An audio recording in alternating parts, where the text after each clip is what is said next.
बिस्मिल्लाहिर्रहमानिर्रहीम। अच्छा, अब जो हमारे पास वेरिकोज वेन्स होती हैं ना, इनकी जो हम डिफ़ाइन करेंगे ना, वो ये कि डायलेटेड और टॉर्शस वेन्स होती हैं और सबक्यूटेनियस होती हैं। सबक्यूटेनियस इसलिए कहें कि जो इनसे स्मॉलर वेन्स होती हैं, जिनमें हमारे पास रेटिकुलर वेन्स और स्पाइरल वेन्स आ जाती हैं, वो स्पाइरल वेन्स इंट्राडर्मल होती हैं। ये सबक्यूटेनियस होती हैं और ये more than 3 mm in diameter. This is very important in classification. ठीक है, ये क्वेश्चन आता है कि कितने mm से ज़्यादा को हम वेरिकोज कहेंगे। और सच दैट मतलब ऐसे 3 mm आए कि मेजर्ड इन अपराइट पोजीशन।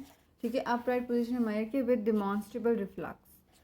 ठीक है, ये इसकी डेफिनेशन है। उसके बाद क्या होता है कि इसके हमने देखनी है कि क्लासिफिकेशन जो होती है, that is the CEAP classification.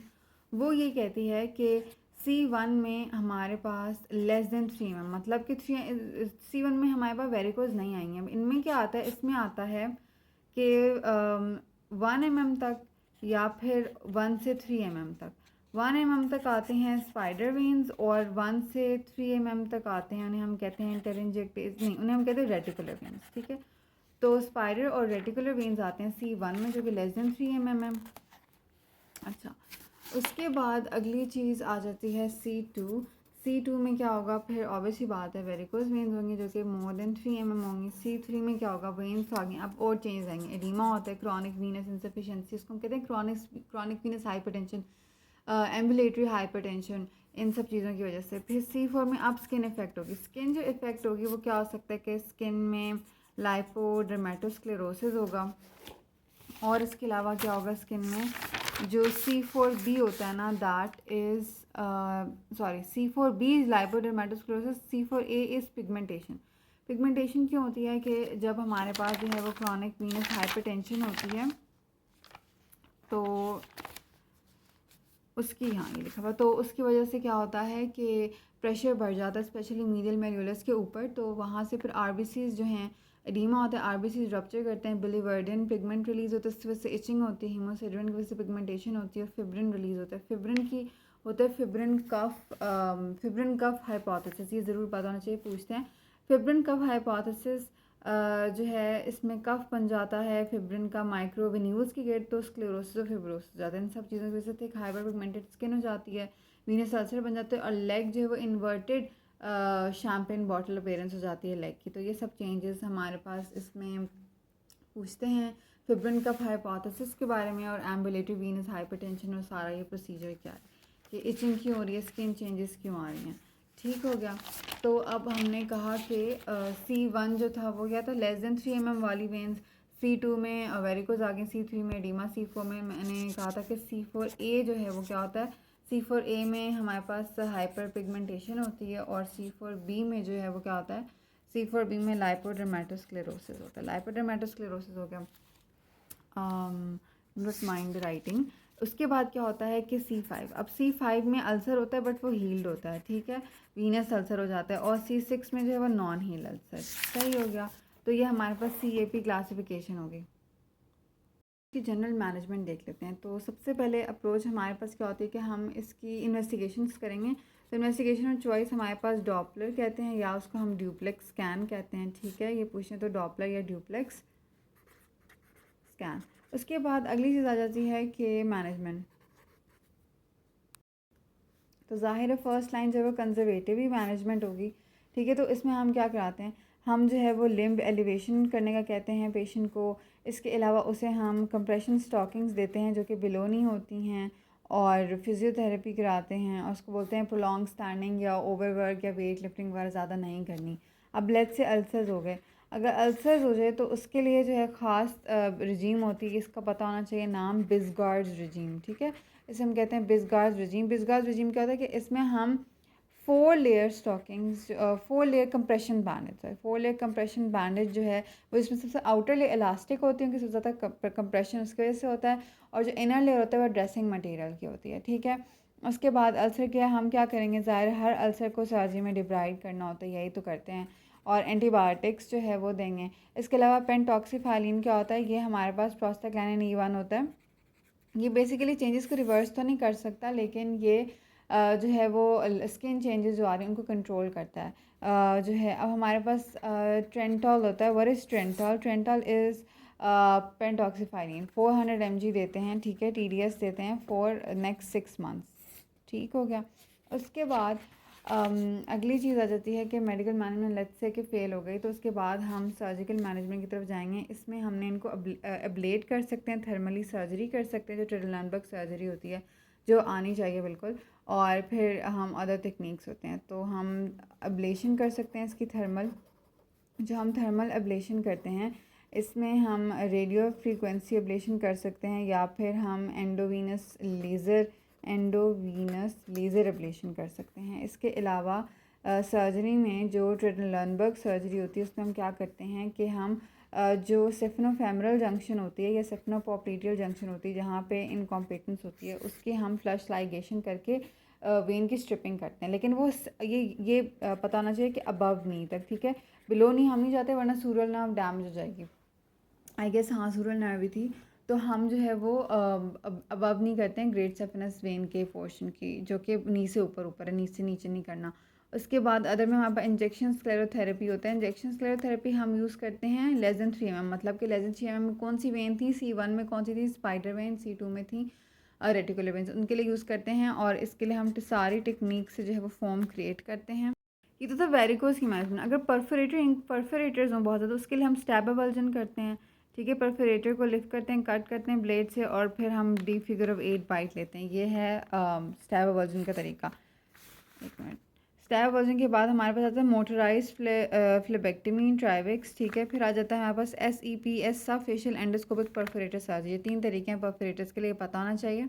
हम जल्दी से देख लेते हैं क्योंकि आगे हमने एग्जामिनेशन वगैरह करना है, तो उसके लिए कि कौन सा परफोरेटर क्या नाम है, कैसे कनेक्ट होता है। तो हमें सबसे पहले तो पता है कि ये जो ग्रेट सेफेनस वेन है ये मीडियली होती है, एक सेफेनस नर्व के अलॉन्ग होती है। सेफेनस नर्व इसके इंटीरियरली पड़ी होती है, और जब हम ना वीनस कट डाउन कर रहे होते हैं तो वीनस कट डाउन करने की 1-2 जगह होती हैं। एक तो ग्रॉइन वाले एरिया से करते हैं, और दूसरा मुझे याद नहीं कहाँ से करते हैं, लेकिन दोनों में सेफेनस नर्व के डैमेज होने का जो है वो खतरा होता है।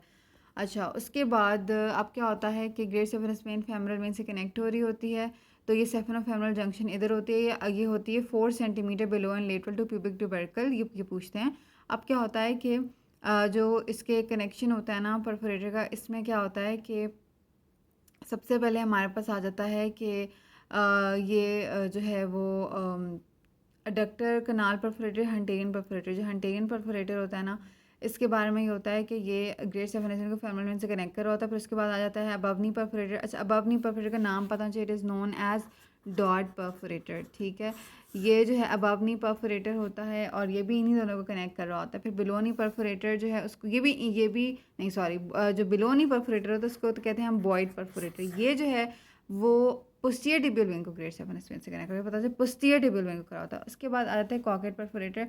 ये हमारे पास पेरोनियल वेन को पोस्टीरियर वीनस आर्च से कनेक्ट कर रहा होता है।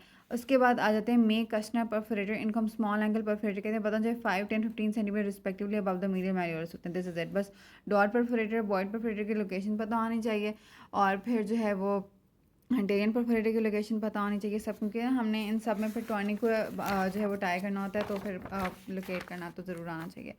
फिर आगे जो है वो एग्ज़ामिनेशंस आ जाती हैं। अच्छा, एग्ज़ामिनेशंस जो हैं वो पहले मैं ओवरऑल बता देती हूँ कि test for junctional incompetence, perforator incompetence and DVT, ये तीनों चीज़ें हमने टेस्ट करनी है। अब हम क्या करेंगे कि पाल्पेशन पे अगर हम देखें तो एक ट्रिडलैंडबर्ग टेस्ट 1 होता है, एक 2 होता है, मॉरिसेस कफ एंड पल्स होती है। तो ये दोनों 1 और मॉरिसेस ये इस्तेमाल होता है सेफेनोफॉर्मल जंक्शन के लिए। अब क्या होता है कि ट्रिडलैंडबर्ग टेस्ट 1 और 2 में क्या होता है, सिंपल सी बात है, इसमें कोई ऐसी रॉकेट साइंस नहीं है कि हमने क्या किया, हमने जो है वो ये जंक्शन है लेट्स से ये लगे, ठीक है, और जो है वो ये जंक्शन है यहाँ पे। तो हमने जंक्शन के नीचे जो पहले हमने ऑब्वियसली इसको लेग की मिल्किंग की थ्योरी एलिवेट करके सब देखा कि अच्छे से हमने उसको एम्प्टी करके वेंस को, फिर हमने ये करना है अभी। और ये हमने टाई किया परफोरेटर, फिर हमने पेशेंट को बोला कि वो खड़ा हो, तो हमने देखा कि बैक फिलिंग हुई है नहीं।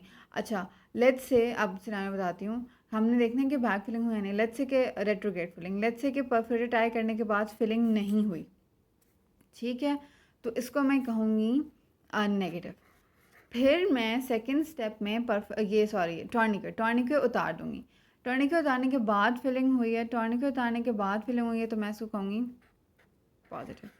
तो टॉर्निकेट टाई करते करते फिलिंग नहीं हुई तो इसका क्या मतलब हुआ कि हमारे पास जो है वो परफोरेटर जो हैं वो कॉम्पिटेंट हैं, परफोरेटर इनकॉम्पिटेंट नहीं है, और सिर्फ हमारे पास सेप्टम फॉर्मल जंक्शन की इनकॉम्पिटेंट है, तो इसको हम कहेंगे कि नेगेटिव पॉजिटिव, मतलब कि सेफनोफेमरल जंक्शन इनकॉम्पिटेंट है। फिर अगर यही टेस्ट है, करना यही है बस, इसका हमने डिफरेंट 3 इंटरप्रिटेशन है, नेगेटिव पॉजिटिव, पॉजिटिव पॉजिटिव या पॉजिटिव नेगेटिव। खैर, उसके बाद दूसरा कि लेट्स से कि टाई किया और फिलिंग हो गई वेंस की, तो इसका मतलब परफोरेटर इनकॉम्पिटेंस है। फिर हमारे पास पॉजिटिव आ गया। फिर सेकंड पार्ट के हमने टॉर्निके को रिमूव किया, टॉर्निके को रिमूव किया तो वो इफ़ेक्ट नहीं आया, वो उतने ही रहे हमारे पास, तो ये हो गया पॉजिटिव नेगेटिव। ठीक है, तो ये हमारे पास सिर्फ परफोरेटर इनकॉम्पिटेंस है। सेकंड पार्ट पॉजिटिव होता है तो जंक्शनल इनकॉम्पिटेंस भी होती है। फिर क्या हुआ, थर्ड सिनेरियो ये है कि हमने परफोरेटर के बराबर टॉर्निके को टाई किया, फिर पेशेंट को खड़ा किया तो उसकी जो है वो फिलिंग हुई, मतलब कि परफोरेटर इनकॉम्पिटेंस है पॉजिटिव। लेकिन जब हमने टॉर्निके को रिमूव किया तो ये और ज़्यादा इंगॉर्ज हो गई, मीन्स मतलब कि ये दूसरी जंक्शनल इनकॉम्पिटेंस भी है, तो पॉजिटिव पॉजिटिव।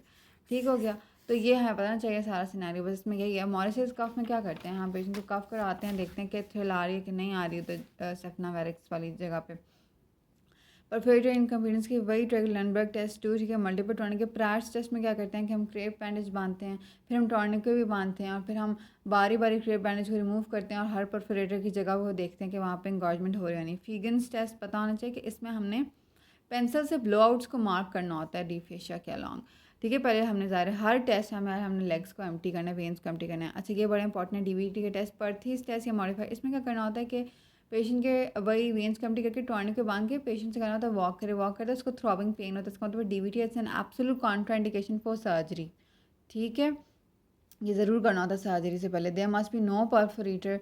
अच्छा, ये हो गया। उसके बाद ह्यूमन साइन में हम क्या करते हैं कि हम उसके काफ के मसल्स को टू एंड फ्रो मूव करते हैं और देखते हैं पेन हो रहा नहीं, ये कॉन्ट्राइंडिकेटेड है बिल्कुल। ठीक है, डीवीटी होगा तो डिसलॉज जाएगा। मोजेस साइन में डोर्सी फ्लेक्शन कराते हैं पैसिव, तो फिर पेशेंट को जब पेन होता है मोजेस कर सकते हैं और ह्यूमन्स नहीं कर सकते, ह्यूमन्स इज़ वेरी डेंजरस।